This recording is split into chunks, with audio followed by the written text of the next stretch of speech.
Today I fucked up by cleaning old dog pee-pee and ending up in the So earlier today I was cleaning the bathroom. I have a tall laundry basket that I keep in there for dirty clothes etc. It's the kind that has small holes going up the sides.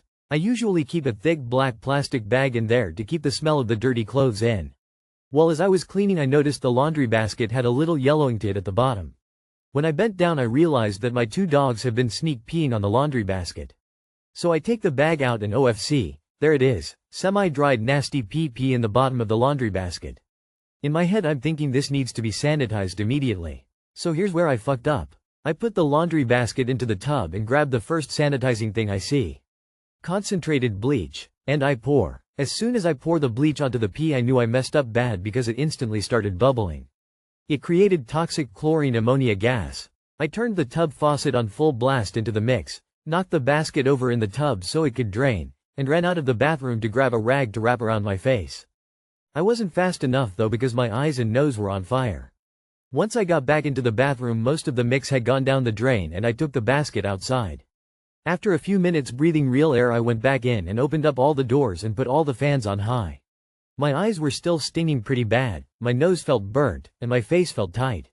I sat down to try to play some Holdfast video game, thinking I didn't get it that bad, but after a few minutes of trying to shoot the cannon through my tears I decided I might need to go to hospital. So I make it to the and they take one look at me and send me straight to triage. Here's where it gets better.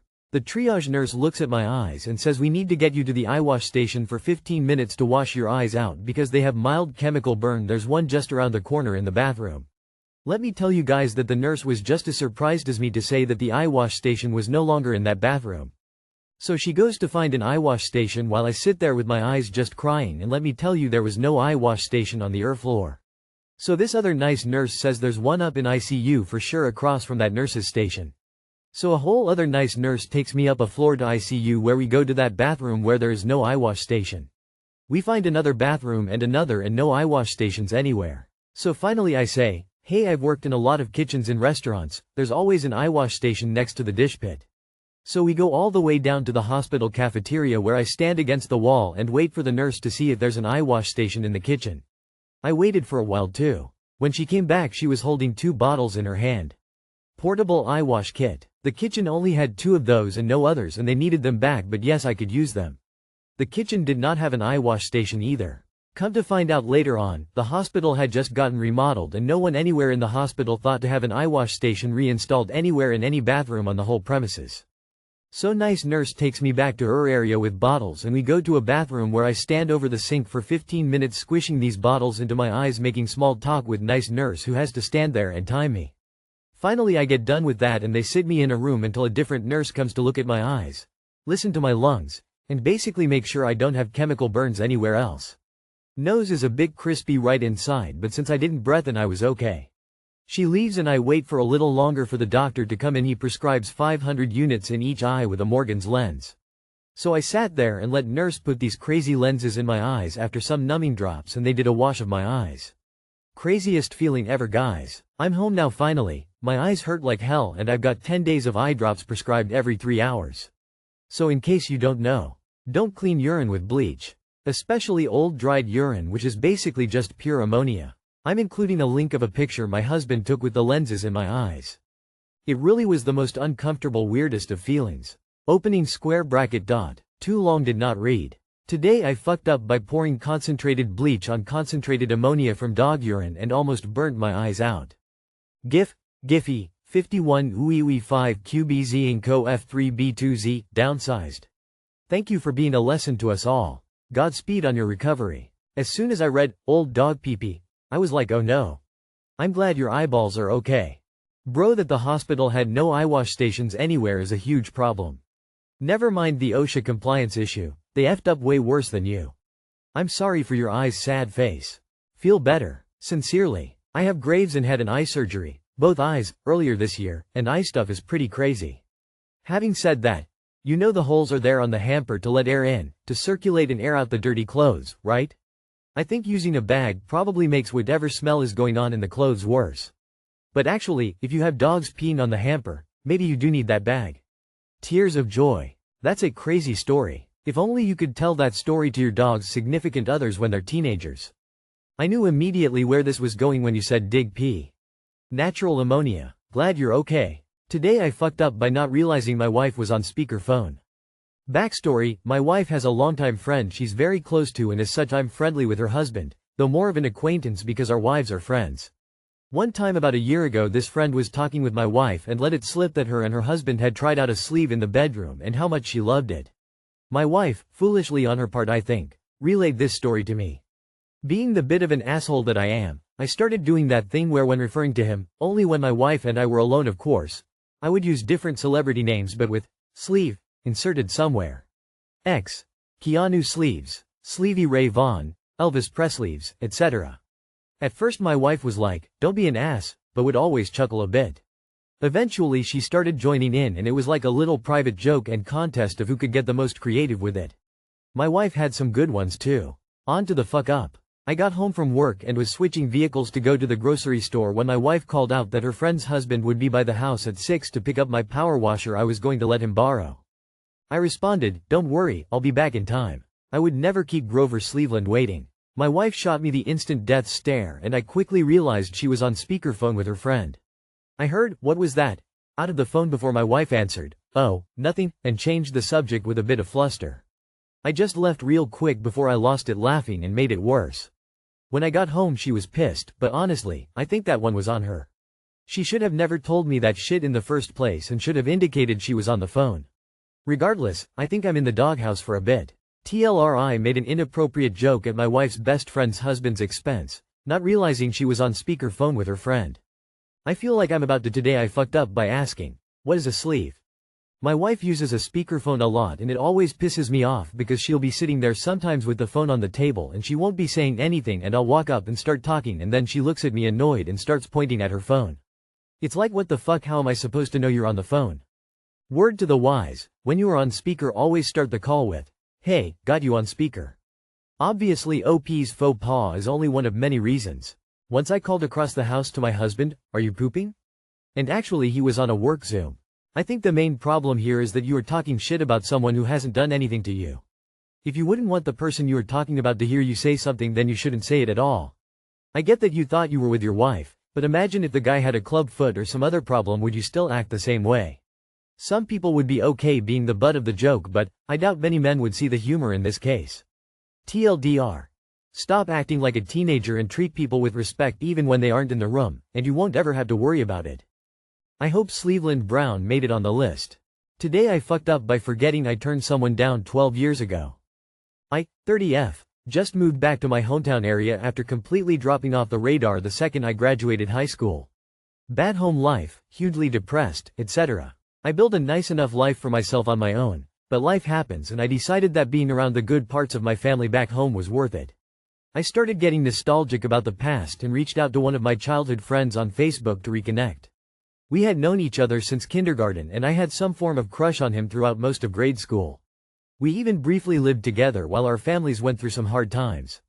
I was too shy and depressed to ever make a real move, and I always looked back and wished we had at least went to one school dance together or something. After messaging a while, we met up and had a great day walking around a nearby city and having a nice dinner.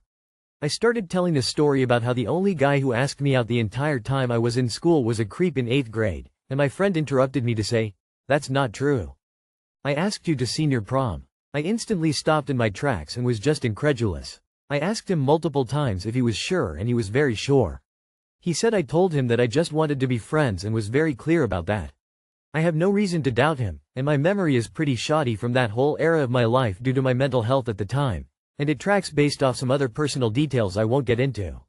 I was going to try to talk about it more, but he seemed eager to move the topic along and I was so mortified that I didn't try and push it. I was literally a half second from trying to find a way to bring up how I always wished I had gone to prom with him instead of going with a platonic female friend. And how secretly jealous I was that he went with another friend of mine. I've never felt like kicking my high school self's ass harder than I do right now for fumbling the 200 chances life gave me to live my anime fanfic dreams with this guy's sad face. Too long did not read. Reconnected with my childhood crush I was too shy to ever ask out, and turns out I somehow forgot that I turned him down for senior prom even though I always looked back and wished we had gone together instead of me taking a platonic female friend. ETA. This has made a lot of people very angry at me in my DMs. I hope no one thinks I'm being flippant about any of this. I'm truly deeply upset. I may have really hurt him back then and again by forgetting. I wish I had been a better person. I'm leaving out a lot of details for obvious privacy and brevity reasons, but I was 17 and being badly abused at home, so when I say my memory was shoddy, I really do mean I have huge memory blackouts of hugely significant times of my life. I don't even remember graduating, even though I know it meant a lot to me, as I had to do weeks of after-school makeup credits just to be able to walk with everyone else. So I promise I didn't just forget because it was a forgettable event. Sad face. You could be like, IDK, be honest? This whole reaching out to reconnect with an old crush, then the, I missed out on 200 chances of life, and, I almost told him I wished I went with him to the prom instead, is making you sound like a teenager again. You're 30 now, you're allowed to express yourself in a more mature manner, aka, be straightforward. Stop hoping stuff will just work out like a fantasy. For him it was likely one of the most important days of his high school experience. For you, it was Tuesday. I was an idiot for turning you down when you asked me to senior prom. I was too afraid I'd embarrass myself, I guess. I hope I didn't hurt you too badly. That leaves it open for him to continue, or open to accept that that ship has sailed. And, no, there's a really good chance that if you had gone to prom with him, he would have been one of the things you wanted to get away from. Not sure if you're actually interested in pursuing him, but if so, it is 1,000,000% on you to initiate and not expect him to ask you out again. Why not just ask him out now, if you both are single, that is? Is it possible you misunderstood each other? I know he said you made it clear, but IDK, maybe somehow? I once had a friend who insisted they had already told me about their pregnancy. There is no way. I absolutely would have remembered that conversation. But they were equally adamant that they did. The only thing I could think of is that this person spoke extremely softly, so I often had trouble hearing them, and they tended to mumble. I know it seems highly unbelievable, but I truly can't think of any other explanation other than that I must have thought they said something else. Today I fucked up by making sure my toddler eats and forgetting I need to as well. Too long did not read. By making sure my toddler eats while I've gone without food for days and now I'm exhausted and out of options. I've not been eating so my toddler can eat with what little we have.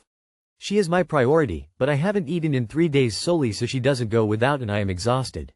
I thought I could manage, but I have nothing for the next week and completely drained and struggling to think straight. I don't have any money to buy food and we can't use food bank, was refused referral and told there is a limit on referrals in a time frame and I can't get another referral. I don't have family or friends who can help. We have no means of transport to travel far as not in a city. I tried doing surveys online for some quick cash, but after hours I didn't make enough to withdraw. At this point, I don't know what else to do. I have just enough to feed my girl for the next 2 or 3 days, but nothing for myself and in a bad place. If knows of any other resources or emergency help I could try to obtain in the UK, I'd really appreciate. Edit. Someone suggested I should put this here: folded hands, www.paypal.me/nicoleser02. I'm not in the UK, but if you can find a Sikh Gurdwara near you, they have community kitchens with a policy to feed anyone of anyone religion, race, sex, or identity. Judgment-free community zones with access to food. I'm not in the UK, but can you go to any churches or soup kitchens? Is that a thing there? I wish I could help you, op. Please take care of yourself so you can take care of your toddler. Have you applied for the Healthy Start scheme for vouchers for fruit and veg, etc.? Also, have you tried contacting your local district and county councils for support? Different areas may have different schemes that can help support, but it is vital they have something in place. This site also may offer some guidance for finding support. I'm sorry I can't help more. I hope something clicks into place. I wish you all the best. I can't imagine how difficult this must be. Hiya, I'm in the UK. I have a young daughter too, and I can only imagine what you're going through. Is there any way that you can get to a woman's shelter in your city? They generally take children as well. DM me whereabouts you are in the UK and I'll have a snoop online and see if there's anywhere close to you and what facilities are available. You're not alone, X. Can you make an online order at a grocery store? I'd happily pay for it if you send me the link. Contact your nearest St. Vincent de Paul. They will help you with food and electricity.